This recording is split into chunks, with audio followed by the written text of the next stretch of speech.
Alright everyone, we start off today talking about the problem with the blogger that was hired by Vicente Gonzalez down in his race against Mayra Flores, currently the quasi-incumbent down there. You'll remember she won the special election by a huge margin over the non-MAGA alternatives in a race in an area where the Republicans have typically not fared well. This could tip it in her favor. She, technically speaking, in the upcoming general election, Mayraflores is the underdog.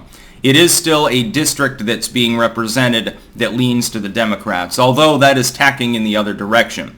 But Vicente Gonzalez decided to pay $1,200 to take out an ad on a local blog from the McHale Report. Now, this is, McHale is known as Brownsville's blog father.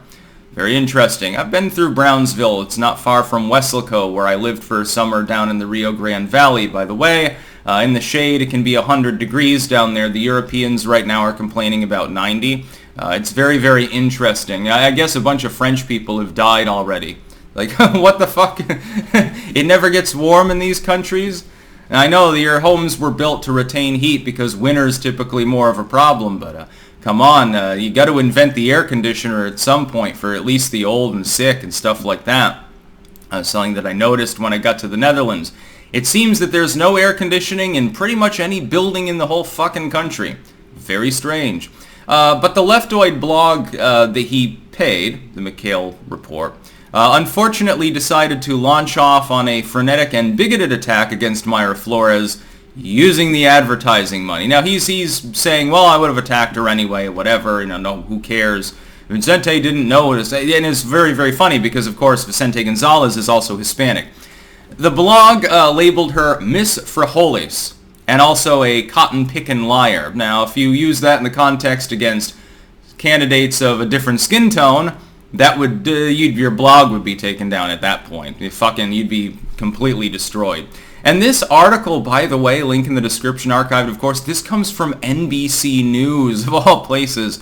I've noticed on this story, most of the legacy media, because they were backed into a corner by the orange man bad, therefore MAGA bad mentality, they can't, defend Mayra Flores, because, their advertisers will get targeted by pink-haired freaks. Oh my god, you're being unfair to liberal candidates.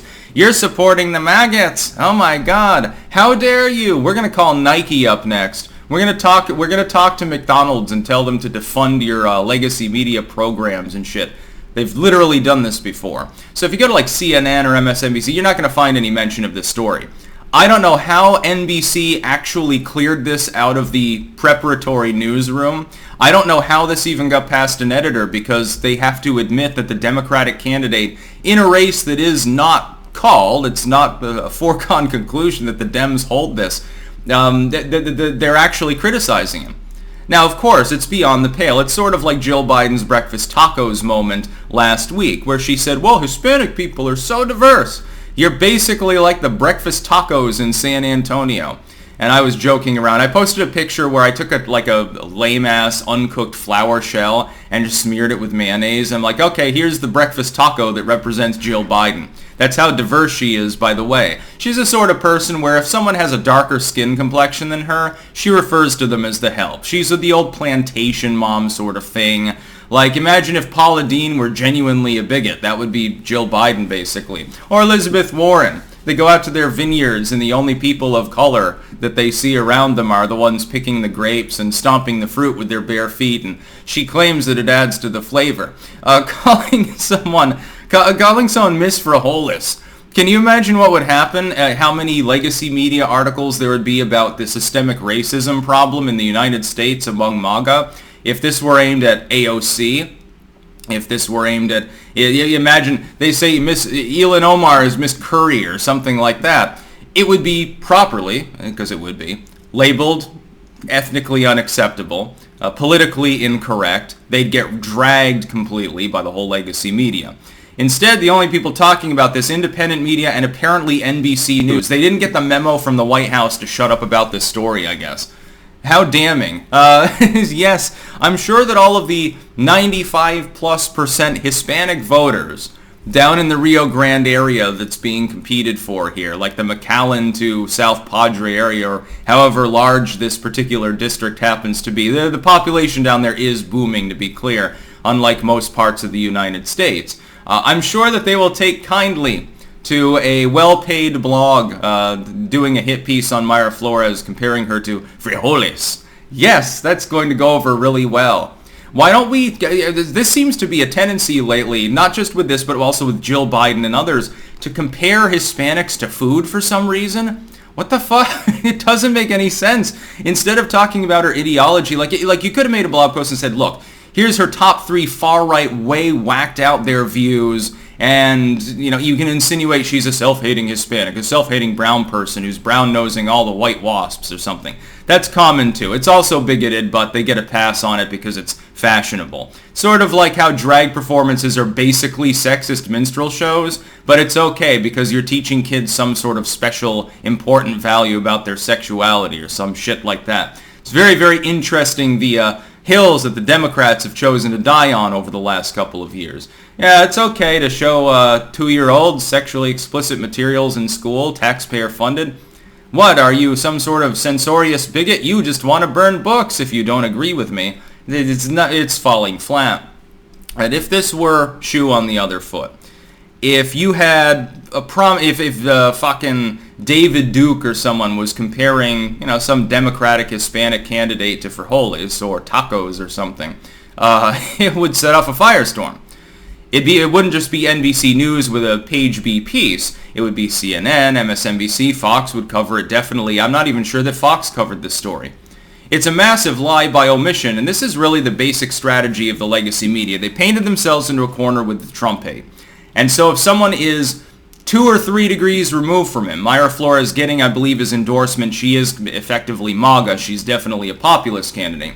She can't be defended. So since you can't defend her opponents, you simply don't cover the news story at all. Because there is no way to defend the blogger. There's no way to defend Vicente Gonzalez, who hired the blogger with an ad.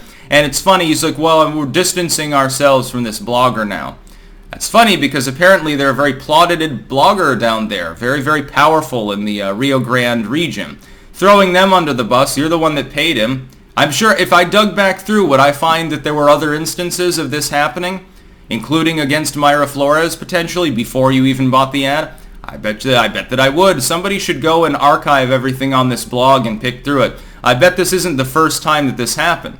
You'll find other objectionable language, because these people, they wear their hearts on their sleeve, knowing that they won't face repercussions, because nobody will call them out on their, effectively, racism, because they happen to be liberal individuals. You can't criticize them for their bigotry or their crazy statements, as long as they say that they hate Donald Trump and everyone associated with him. I bet that you would find other examples of this that Gonzalez should have known about and said, maybe I want to hire a different blogger. Maybe I should take that $1,200 and just snort it down my nose like a normal Democratic candidate does and not accidentally potentially torpedo my fucking House of Representatives' chances.